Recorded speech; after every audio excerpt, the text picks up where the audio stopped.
y'all, it's me Alex. Today I have my Finish 13 by the 4th of July finale. So I've made some progress on many things. I have not hit my goals for everything, but quite frankly that's okay because my main goal was to use more stuff from my collection. To me that's what a project pan is all about, Charlie Brown. So I'm just going to get into this. So the first item I have is my Morphe Kathleen Lights palette. I have panned 2 shades. I wanted to pan 3, but that honestly wasn't a feasible goal. I've hit pan in these 2 shades, basically the same shade but one matte, one shimmery. I think this did very well. I'm currently wearing it as a highlight. I do genuinely really like this palette. I think the colors are great. The shadow quality, I mean, it's Morphe, it's decent. It's not like Kat Von D or Urban Decay for me, but it does what it needs to do. I'm wearing it on my eyes right now. I have recently started a new job and I found that this is a very good palette for doing like neutral work looks, and so that's been really good. I'm also at a point where I want to try other things, so I think I've done very well on this one. Despite like not entirely reaching my goal, I've been able to use those 2 shades, and I was also able to kind of use the shimmery one as a highlight, and I like being able to find multiple uses for different shadows. So that's really good. I was also painting my Too Faced Cat Eyes palette, and I was able to hit some serious pan on the shade Purr, also for using it as a highlight. I just like using eyeshadows as highlights because shimmery eyeshadows basically perform the same function.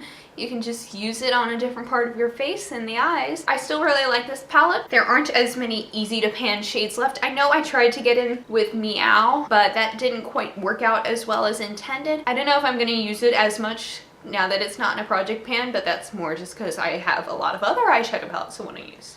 So I have my Kat Von D Shade and Light Contour palette, and I was able to pan this middle shade up here, and I've actually made a pretty big dent in the middle contour shade too, and that's really nice. I think I will be able to get the middle shade here done pretty soon, at least to hit pan on it, because this is not something I'm going to stop using because my thing is over. No, this is a holy grail product to me, so I'm going to continue using it as much as I possibly can.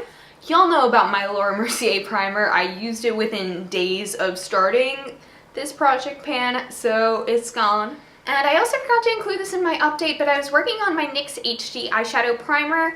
You will notice that I've been using it in basically every single tutorial that I've had up on my channel. It's still pretty good. I'm not entirely done with it, but it definitely have gotten some serious use out of it, so I'm going to continue using it. It's a good dupe for the Urban Decay eyeshadow primer potion. I feel like I say that every single time I use this. I am happy to have made progress on it and have used it more. I don't know if I'm going to go between this or the Urban Decay one because I still have a little bit of the Urban Decay one left. So who knows what I'm going to do after this, but it's either going to be this one or the Urban Decay one. Oh, by the way, y'all know I lost that NYX Butter Gloss. I mentioned that in the last video.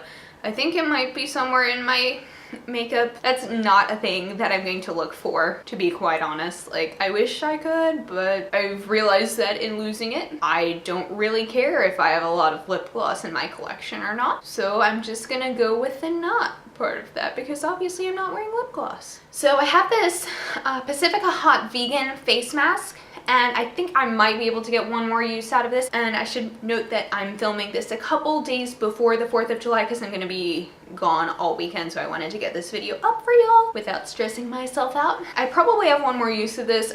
I'll use it like tonight or tomorrow night, no big deal. And I'm gonna repurchase this because it has just done wonders for my skin in drawing the toxins out without excessively drying my skin. So it's really good. I also have this Yes to Cucumber Soothing Eye Gel. I've been using this on a pretty regular basis. Obviously it's like nowhere near done. I don't know if this makes a difference. If you've noticed if I look less tired in my videos, let me know, but I don't know if it makes that big of a difference. It feels really nice. I also am not used to looking out for like under eye differences. Literally the only thing that I'm used to looking out for in differences of my skin tone is from like acne and stuff, so maybe it's just something that I'm not looking for or paying attention to. I'll keep using this to use it up. And the last item is this Tokyo Milk Dark Tainted Love Rollerball. I hear a tiny bit left in it. Honestly, since I wear this every day, I will probably have this finished by the 4th of July, so after I post this video. It smells really good, and I have my full size at home, which I'm going to go get. So my final thoughts on this project pan, I think I did pretty well even if I didn't necessarily meet all of my goals. I don't think I'm going to be participating in like another seasonal project pan until like the next season. I did 2 project pans in a row and that's to me a lot of pressure. I can't necessarily put my Kat Von D pastel goth in a project pan because like with my job, I can't use these on a daily basis. There's no way I will be able to use them up, but I'd still like to be able to use them without worrying if I'm going to be doing it at the expense of the stuff that I'm trying to pan. I guess that makes sense.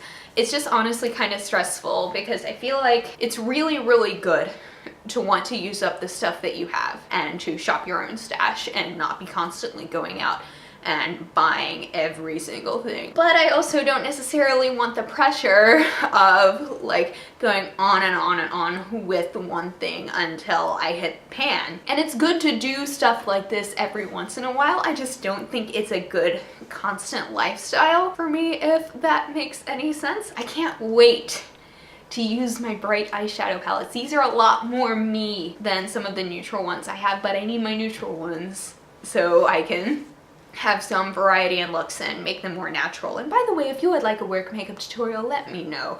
That's a major side note in all of this tangent. So I think doing too much of this can put a lot of stress on my own mental health, and makeup is supposed to be fun. I'm probably making a bigger deal out of this than it actually is. You should enjoy makeup and don't feel bad if you don't hit your goals, or if you don't use up everything in your stash, or if one of your palettes goes neglected for a while, or if you realize that you just don't really like that one lip gloss you own or anything like that. Like, that's all okay things to realize. Have fun. So that's what I'm trying to say. This is a heart-to-heart with Alex the Alchemist. If you didn't know this, I want to go into ministry. So I guess this is like spiritual counseling, but like with makeup. Alright y'all, thank you so much for watching. Please be sure to give this video a thumbs up if you liked it, and subscribe down below if you want to see more videos from me, and I will see you on my next one. Hope y'all have a wonderful day. Bye!